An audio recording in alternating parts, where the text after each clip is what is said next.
We still might be able to smell what The Rock is cooking at WrestleMania 40, but the only question is, will we be smelling it on night 1 or night 2? Welcome back, guys, to Fog Wrestling, and apparently The Rock versus Roman Reigns, the rumours aren't dead. The match isn't dead. It could still go ahead according to Wrestling Observer Radio owner Dave Meltzer. Now, Meltzer is saying that WWE is moving forward with Rhodes versus Reigns for WrestleMania, but they also have plans for The Rock versus Roman Reigns in 2024. Now, that's the last of Meltzer that we're going to talk about, because the guy is full of mumbo-jumbo bullshit. I mean, like a broken clock, he is right twice a day, and all the other times it's mainly just made up shite that he speculates. Anyway, forget about him. Let's talk about The Rock. Let's talk about Roman Reigns.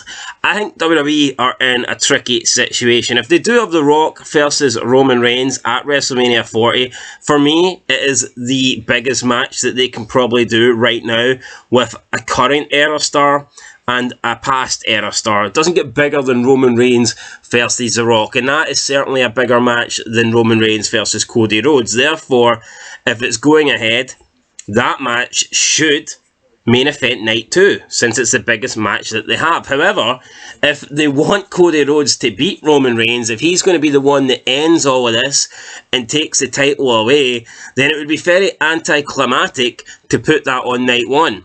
And then by the time Roman Reigns takes on The Rock, it doesn't feel important. It might be for the head of the table, but who cares about the head of the table when Roman Reigns has already lost his championship and he's already been pinned for the first time in over, nearly 4 years? So for me, I think that if The Rock is going to lose to Roman, then it needs to happen on night 1. But like I said, Rock versus Roman is a much bigger match, therefore it should happen on night 2. So it's weird. Now, if Cody Rhodes is going to lose to Roman Reigns, then that makes it easy. If Cody Rhodes is losing, then it can be Cody versus Reigns on night 1, and then it doesn't really matter what happens on night 2, because Rock versus Roman is still the biggest match. Roman Reigns will still be unbeaten. Then you can have Roman beat The Rock if you want, because everyone in WWE seems to love Roman Reigns and they never want him to lose, or you could have The Rock win.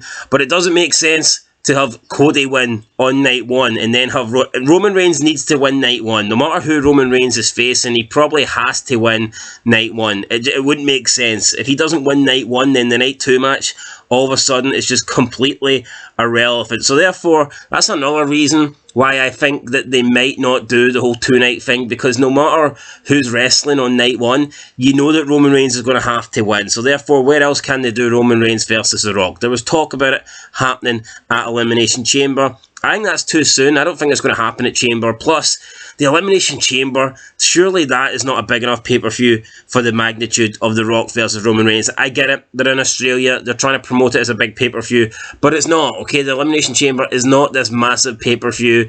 It's not a top 4 pay-per-view. It just isn't. Is it important because it's part of the road to WrestleMania? 100%. But is it a big pay-per-view that you would expect Roman Reigns versus The Rock to be on? Absolutely not. So I'm going to rule it the Elimination Chamber, and then that leaves Saudi shows. And yes, Saudi shows probably generate more money. They can give bigger paydays to The Rock and Roman Reigns. I'm not denying that, but again, I think The Rock, if he is coming back, if he is going to versus Roman Reigns for the head of the table, bloodline, the whole family shit, I think it has to happen at WrestleMania, and not just some, Saudi show where you get paid a lot of money, but the pay-per-views themselves, the events themselves, don't have a lot of prestige. I mean, who really wants to see one of the biggest matches that WWE have done in like a decade happen at Crown Jewel? If The Rock's coming back, if he's taking on Roman Reigns, for me, it's a WrestleMania match. So I think if it's going to happen this year, it will happen at Mania. The night 1 and night 2 things are a possibility, but also, if they do that, then that means that means Seth Rollins and CM Punk ain't main eventing, and CM Punk could have another main event stolen away from him by The Rock. So who knows? Rock coming back, could it mess up CM Punk's plans? Could it mess up Cody Rhodes' plans to finish his story on night 2?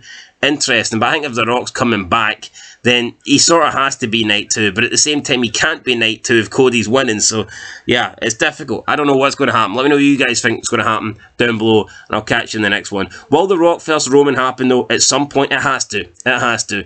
And I think WrestleMania 40 is just the biggest show that they have going. It's like a number, multiple of 10. Those WrestleManias are always a big deal. I mean, it could be 41, but 41 just doesn't have the same sort of ring to it. It doesn't have the same name as 40. So I think it should happen at 40. We'll see what happens. I wanted The Rock to win the Rumble. Didn't happen. I guess we'll see what happens on the road to WrestleMania. But let me know your thoughts down below, and I'll catch you in the next one. Until then, peace.